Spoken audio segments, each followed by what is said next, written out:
I should mute something. Should mute something slightly. Let's check what happens. Hare Krishna. Is it okay? I didn't. Yes, Mataji, it is okay now. No Yeah, there echo. is no echo, Mataji. Right. So let's.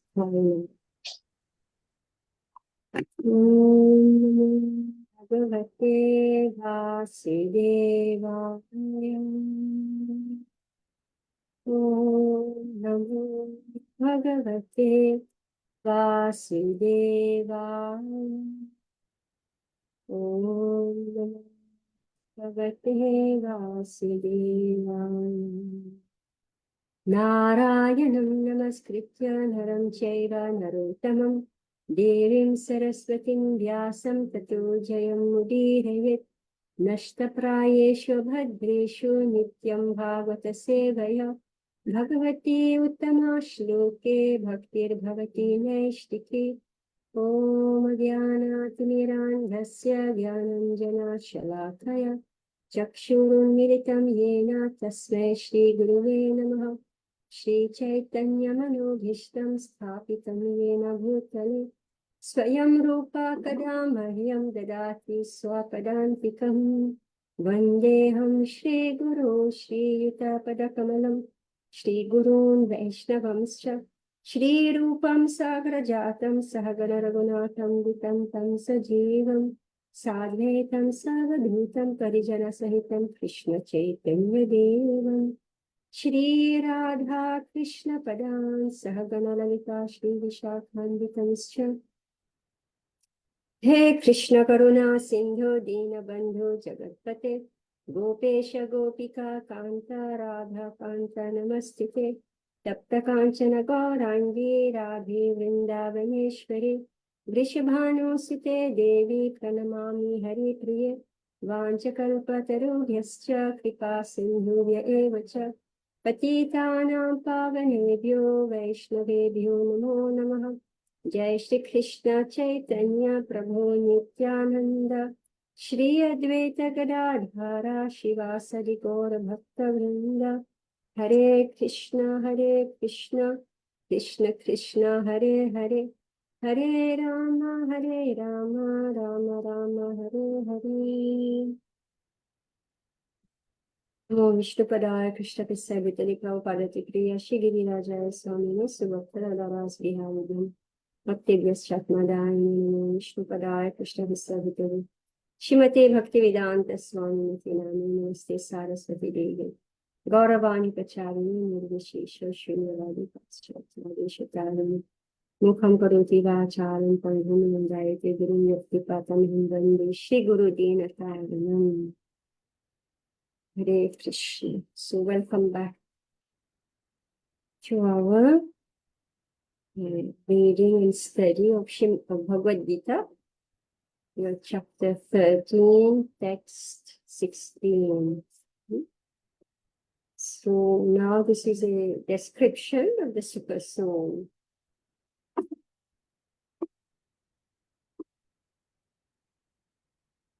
Vahirantascha bhutanam acharam charameva cha shukshmatvat tat avidyayam durastham chantike chatat. The supreme truth exists outside and inside of all living beings, the moving and non-moving. Because he's subtle, he's beyond the power of the material senses to see or to know. Although far, far away, he's also near to all. In Vedic literature, we understand that Narayan, the Supreme Person, is residing both outside and inside of every living entity. He's present in both the spiritual and material worlds. Although he's far, far away, still he's near to us. These are the statements of Vedic literature. Asino duram vrajati shayano yati sarvataha. Katha-upanishad 1.2.21. And because he's always engaged in transcendental bliss, we cannot understand how he's enjoying his full opulence. We cannot see or understand with these material senses. Therefore, in the Vedic language, it is said that to understand him, our material mind and senses cannot act. One who has purified his mind and senses and by practicing Krishna consciousness in devotional service can see him constantly. It is confirmed in Brahma Samhita that the devotee who has developed love for the Supreme God can see him always without cessation. And it is confirmed in Bhagavad Gita that he can be seen and understood only by devotional service. Bhaktya tvananyaya shakyaha.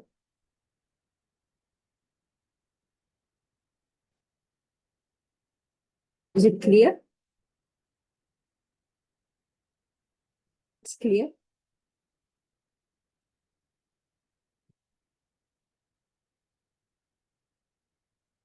So, of course, we're thinking of Ram Lala, right?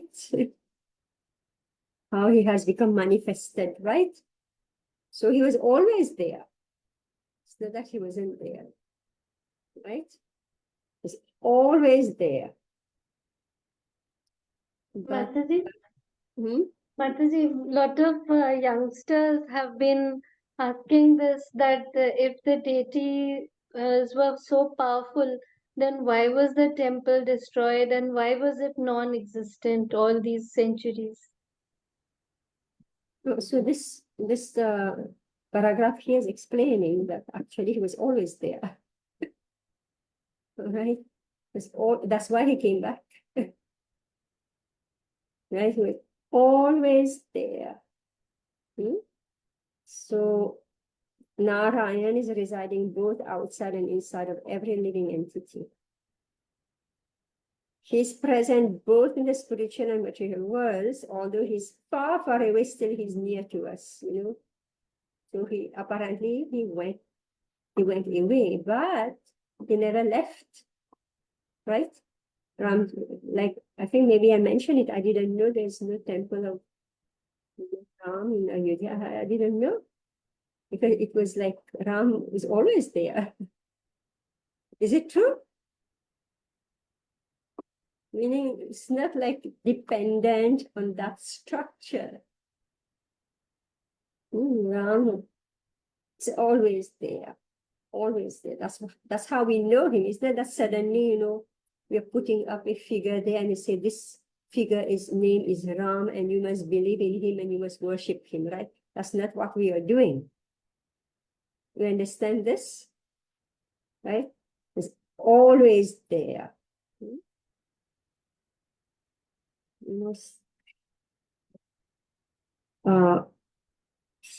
Actually, it's really amazing how, like, when I started seeing various, videos and talk, and I realized that all the devotees had the same understanding that Ramachandra came back. It's amazing.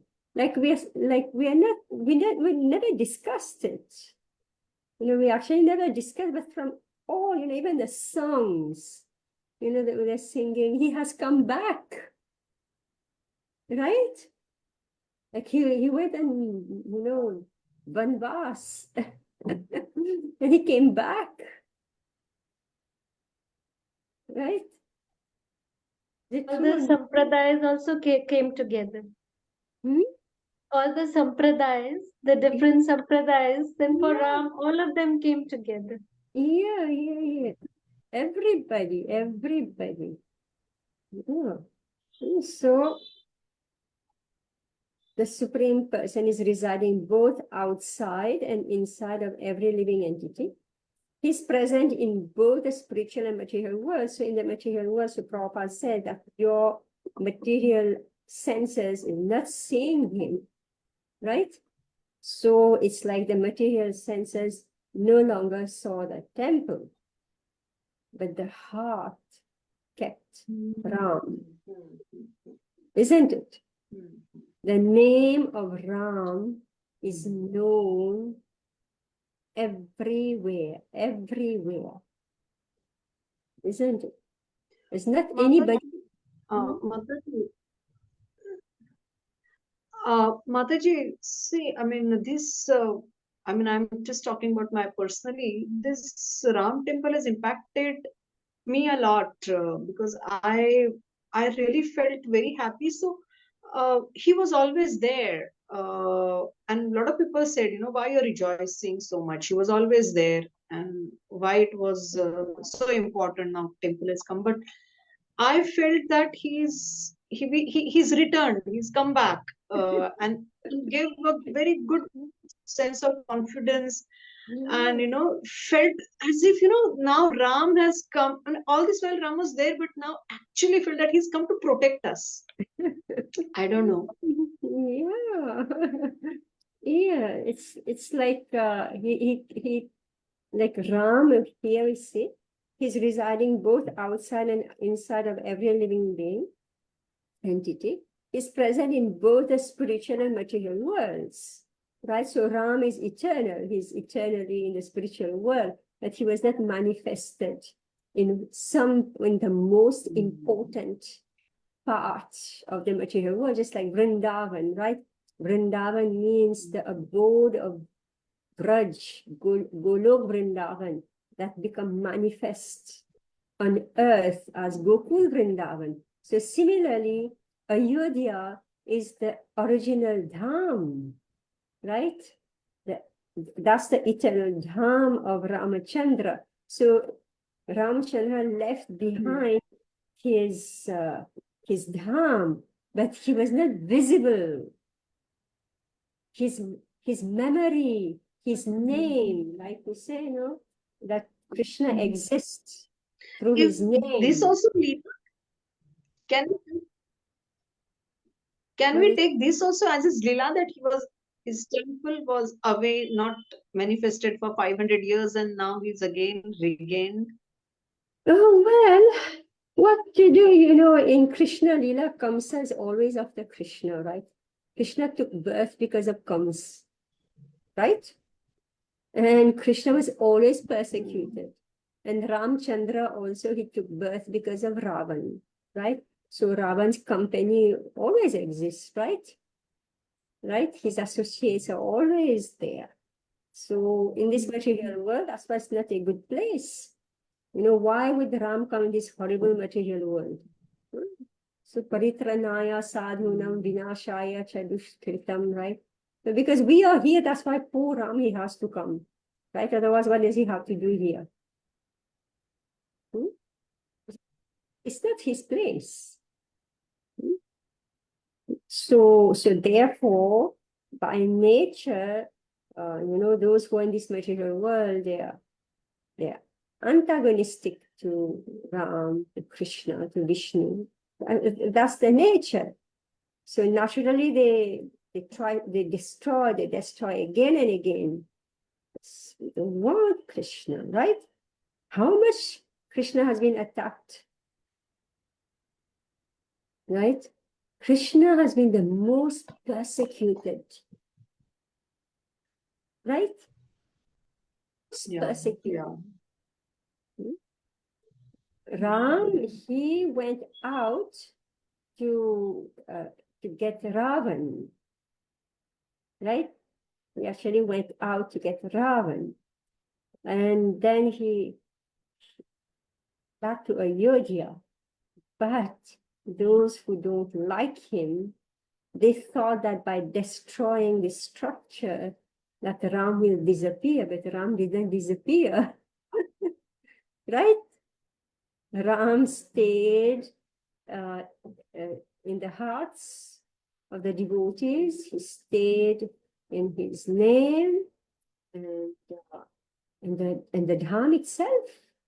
The Dham itself is the place, right?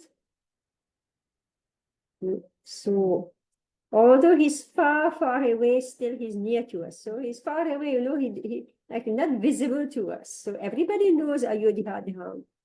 Everybody knows Vaikuntha consists of Ayodhya Dham. So very far away, but still near to us. How near to us? His memories, his Katha, Ramayan, right? Ramayana is like known. Yesterday, Radhanath Maharaj was here. So, so he's giving very, very, like, clippings, you could say, of the entire Ramayana. And even Akshay was very tired, I was falling asleep. And then I jump up when Hanuman, he put fire in Lanka. Definitely I stood up. Why? Because when I was a child, that was the best part of the whole Ramayana. How Hanuman put fire. So every child, right, knows about the Ramayana. So Ramachandra is eternal and remembered all the time. But when, it's like very, you could say that dramatic, very dramatic, that his temple was demolished and apparently he was no longer there, very dramatic. And when he came back, you know how the gopis lost Krishna, right? When the gopis lost Krishna and then they got Krishna back, well, they went mad, right? They went mad. So it's like intensifying the, like suddenly everywhere, but we didn't know people are Ram Bhakta. I have just sent one video, Sachidananda Maharaj. I've just sent it in the Bhagavatam. I'll send it on your group also. So Sachidananda Maharaj is speaking, Indradyumna Swami is speaking. Whoever, you just put any lecture, everybody's Ram. So, oh, we didn't know they're all Ram Bhakta. Right? So everybody, right?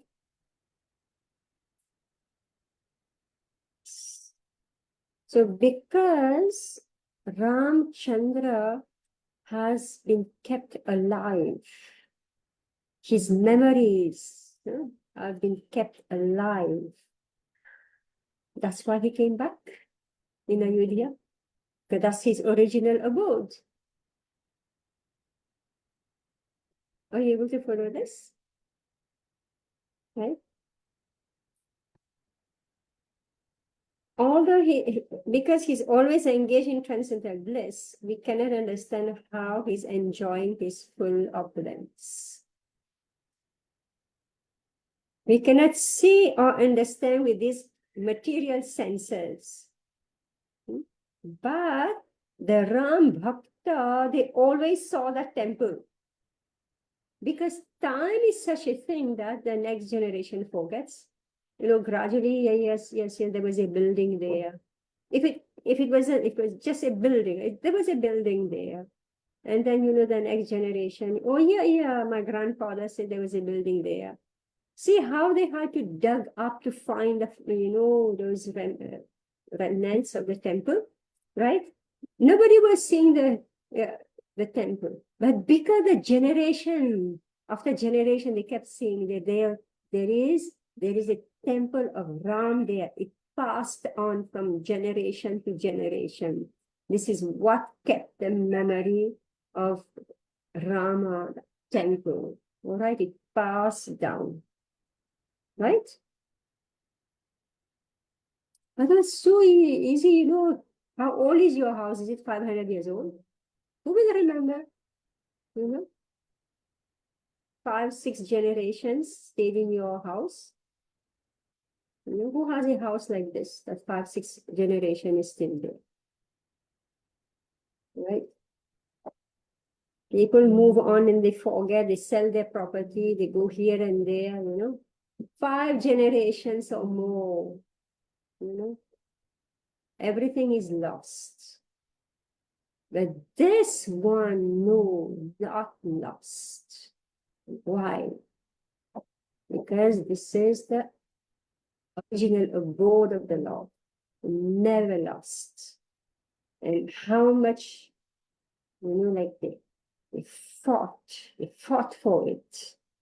How can you fight for something? So many people, right? An entire continent.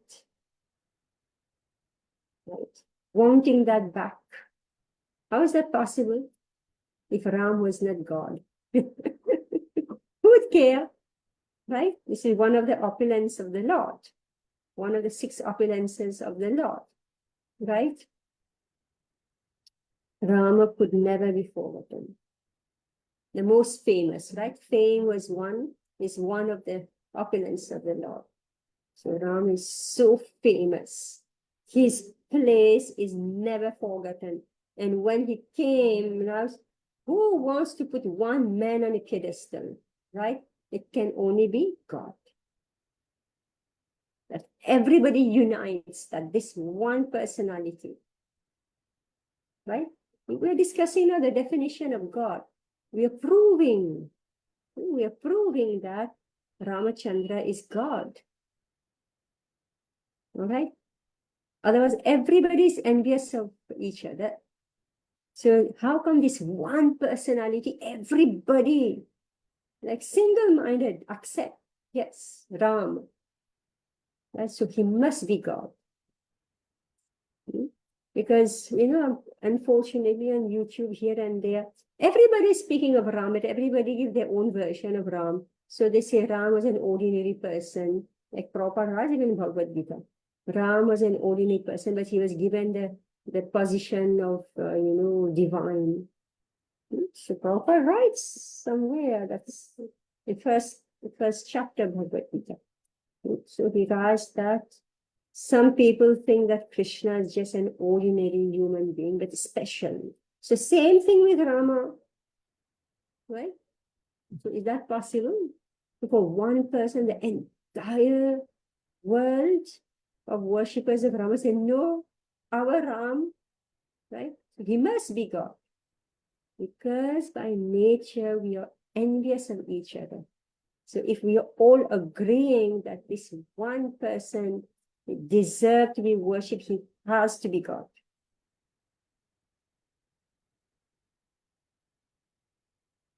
We cannot see or understand with these material sense. So therefore, in the Vedic language, it is said that to understand him, our material mind and senses cannot act. That one who has purified his mind and senses by practicing Krishna consciousness in devotional service can see him constantly. It is confirmed in Brahma Samhita that the devotee who has developed love for the Supreme God can see him always without cessation. So one who has purified mind and senses by practicing Krishna consciousness in devotional service can see him constantly. So that's why, the mind was just focused on Ayodhya, right? So the mind and senses are not able to see, but when the mind and senses are purified by practicing Krishna consciousness in devotional service, then the eyes were only seeing Ram, Ram, Ram. They were saying him. Isn't it? This purport is absolutely fitting what we are witnessing. It is confirmed in Brahma Samhita that the devotee who has developed love for the Supreme God can see him always without cessation. Amazing. And it is confirmed in Bhagavad Gita 11.54 that he can be seen and understood only by devotional service. So these youngsters who are asking, why, the temple was erased. So the answer is that the temple was not visible, but Ram was always visible. All right. He was always visible. So he can be seen and understood only by devotional service. All right. So because those who have devotion, they could see Ram, therefore they brought him back. And he came. The main thing is that he agreed to come back, right? He agreed to come back. If he didn't agree, then finish. But it's our good fortune. And because of the bhakti of the devotees, because we never forgot him. He would have let go of him, say, anyway, just see, there was a temple, they call it God, and then we crush it down, we put our own structure there, and their God is finished. His mundane eyes. Absolutely complete mundane eyes. So God exists outside and inside also. So the temple was crushed. And so not visible outside, but very much visible inside. So now he has become manifest outside also. All right. Anything about that?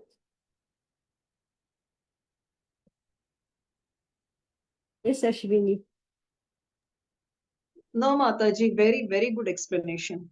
You gave such wonderful explanation of the. Yeah, see, Bhagavad Gita is answering Yes. all that. Yeah. Such an apt Bhagavad Gita verse we are on to. It's Yeah. really, really answering all queries. Yes. So Bhagavad Gita is always relevant. Yeah. In fact, in one of my WhatsApp group, they were criticizing. There was a way of criticizing, why they built.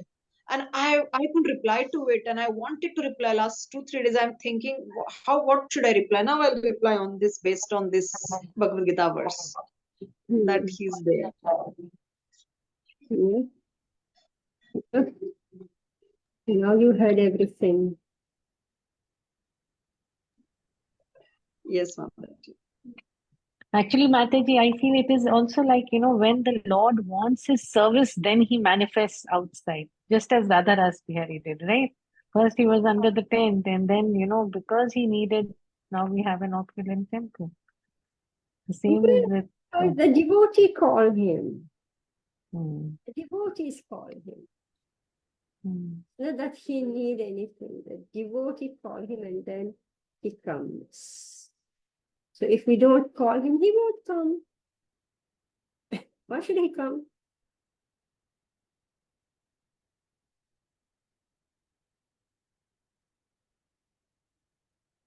"17. Bhaktam cha bhuteshu vibhaktam eva cha sthitam bhuta bharatre cha tachyeham grashishnu prabha vishnu cha." Although the super soul appears to be divided among all beings, he's never divided. He's situated as one. Although he is the maintainer of every living entity, it is to be understood that he devours and develops all. The purport: the Lord is situated in everyone's heart as the super soul. Does this mean that he has become divided? No, actually he is one. The example is given of the sun. The sun at the meridian is situated in its place. But if one goes for 5,000 miles in all directions and asks, where is the sun? Everyone will say that he is shining on his head. In the Vedic literature, the example is given to show that although he is undivided, he is situated as if divided. Also, it is said in Vedic literature that one Vishnu is present everywhere by his omnipotence, just as the sun appears in many places to many persons. And the Supreme Lord, although the maintainer of every living entity, devours everything at the time of annihilation. This was confirmed in the 11th chapter when the Lord said that he had come to devour all the warriors assembled at Kurukshetra. He also mentioned that in the form of time, he devours also. He's the annihilator, the killer of all. When there is creation, he develops all from the original state. And at the time of annihilation, he devours them. The Vedic hymns confirm the fact that he's the origin of all living entities and the rest of all. After creation, everything exists in his omnipotence. And after And after annihilation, everything again returns to him, to rest in him. These are the confirmation of Vedic Hans. Yatova imani bhutani jayate yena jatani jivanti yat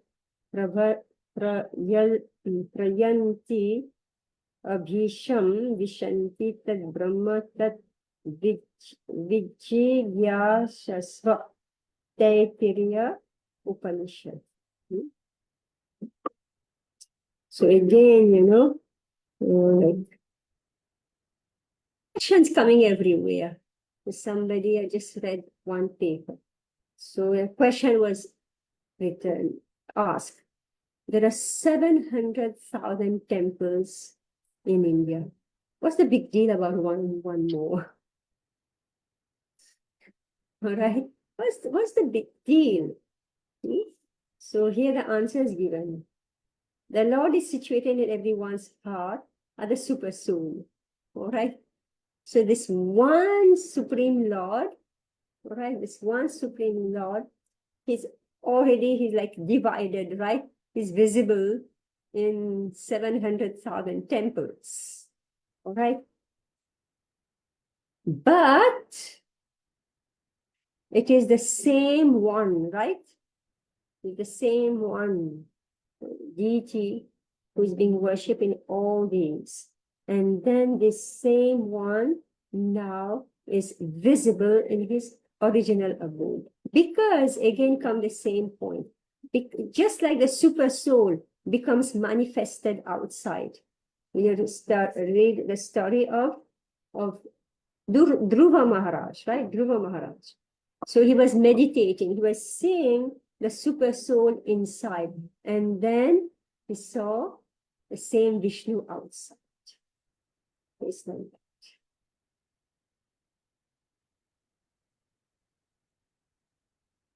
The Supreme Lord, he appears to be divided, multiplied.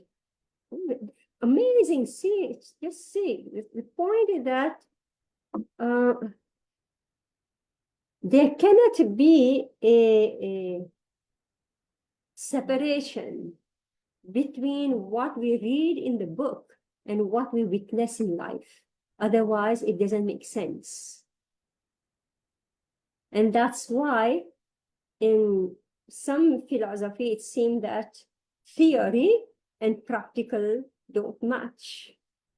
Whereas here we can see that the philosophy is an experience of the practical. Just like I just said that Krishna has always been persecuted. It's the story, right? He was born like this. As he was born, before he was born, he was already persecuted. And throughout, he was persecuted. And we find that in the deity of Krishna has always been persecuted. Had always to move out. So meaning it's real. It's real. It's not like this is fact, because you can see it in real life. Just like I keep on reading Bhagavatam, about the Himalayas, the different Varsha, Ketumala, so many Hari Varsh, this Varsh, and Bharat Varsh, So what happened to me after some time? So we say that, like these Himalayas, they're the borders, right? They're borders, the boundaries. Okay, this is what we read in the Bhagavatam. The boundaries between one Varsha and another Varsha. So what happened to me after some time? I say, I actually want to see what it is. Right? I want to actually see it. If it's being described in Bhagavatam, I actually want to see it. So what did I do? Lucky we have all this Google stuff, right? So I started running, looking where the Himalayas, because believe me, I will never go to the Himalayas. I'm sure many of you have gone Gangotri, Yamunotri, Kedarnath, or for me, I will never do. Good luck. Like good luck. I mean, good luck meaning Google luck. All right. So everything I've seen, everything that I wanted to see, I've seen it on YouTube. Everything I've seen. Right? So you match. So you have to match the reality with what's described in the Vedic Shastra. Otherwise, it doesn't make sense. So this is very important here. So again, I'm taking it that how the deities. So meaning the original deity, meaning when Ramachandra is coming. So the original deity is in Ayodhya. Then from Ayodhya, the deity expands throughout, everywhere. The deity expands, right? So the expansions remain, but the original was not visible. So the Lord is situated in everyone's heart as the super soul. Does this mean that he has become divided? No, actually he's one. So the example is given of the sun. So the sun is at the meridian, situated in its place, but wherever you go, still you find that the sun is there. So although he's undivided, he's situated as if divided. Also, it is said in Vedic literature that one Vishnu is present everywhere by his omnipotence, just as the sun appears in many places to many persons. And the Supreme Lord, although the maintainer of every living entity, devours everything at the time of annihilation. So remember again that material world means annihilation. So why is it that a temple gets demolished?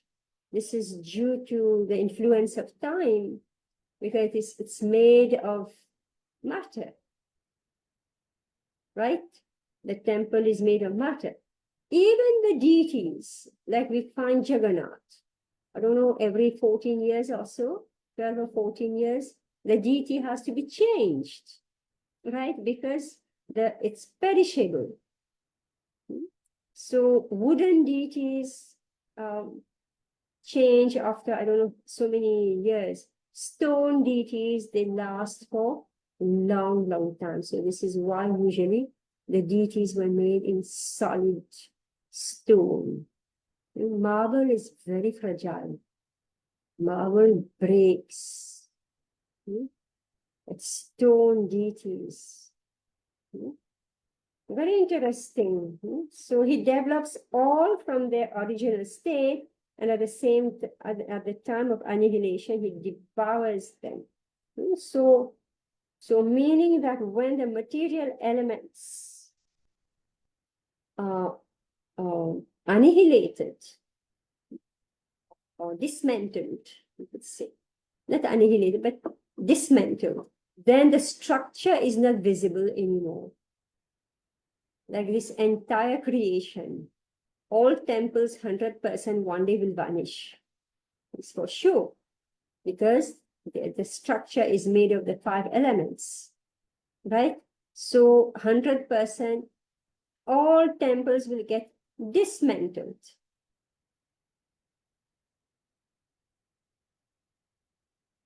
That Vishnu disappears. He's not visible here, but he is somewhere else. All right. So after creation, everything rests in his omnipotence, and after annihilation, everything again returns to rest in him.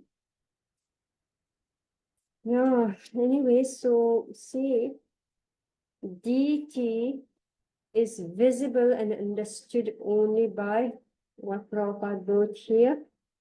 Bhaktya Tvananyaya Satya.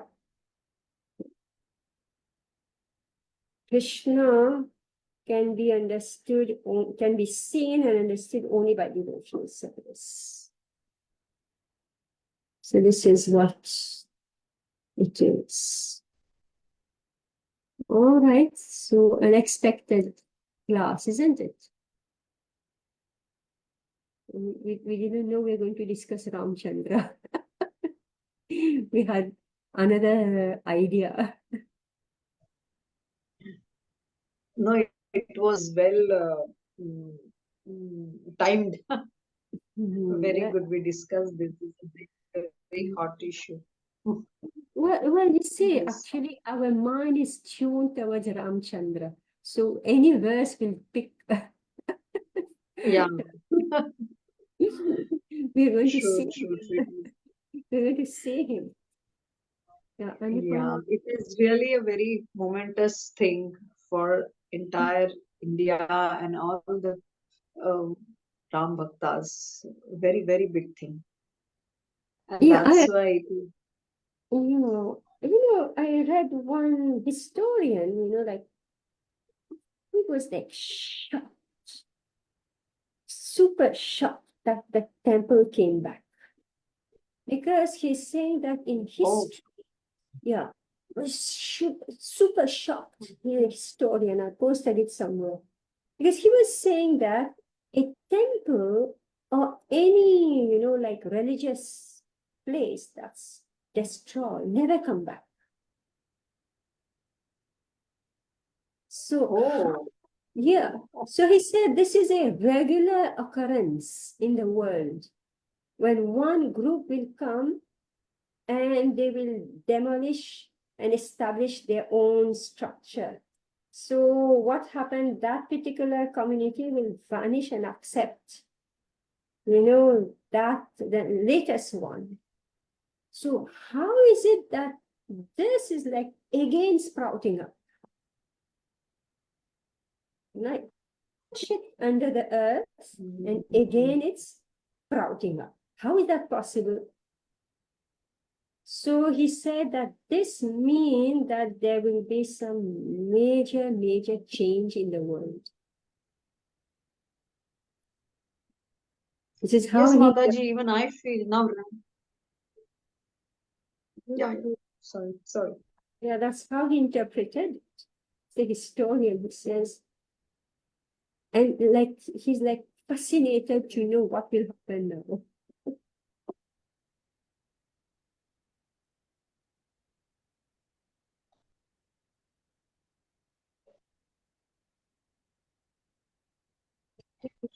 Yes, Mataji, this is like divine interference, and that's why, yeah, what you said is very right. Really, no civilization has come back. So this actually proves, no, this is such a big proof that Ram is God and he's come back. So Yeah. people have to accept it. Well, But people yeah, it proves that the path that we are following is Sanatana Dharma. The Dharma is Sanatana. You cannot exterminate it.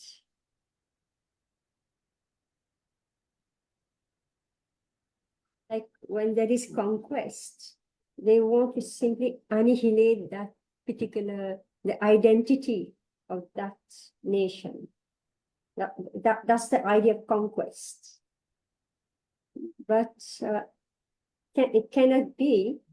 So again, because it's Sanatan, just Sanat, possible.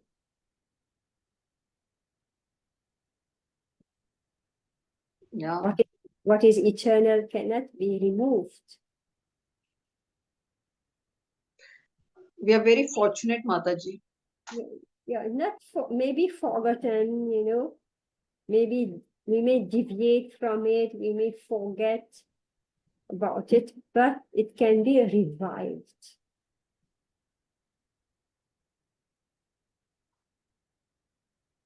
And because this is Bharat Kand, right?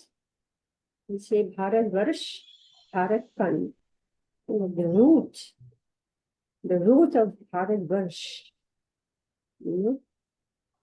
Anyway, there's a lot from Bhagavatam. There's so much about, Mother Earth, how disappears in the ocean, right? how again Varahadev brought him back. Well, what for? For Sanatan Dharma, for the practice of Sanatan Dharma. So the time is up. Hare Krishna. Hare Jagannathascha Kripasindhu Patipanam Paramahim Vaishnavim. Right now, let us see what's going on here. Hare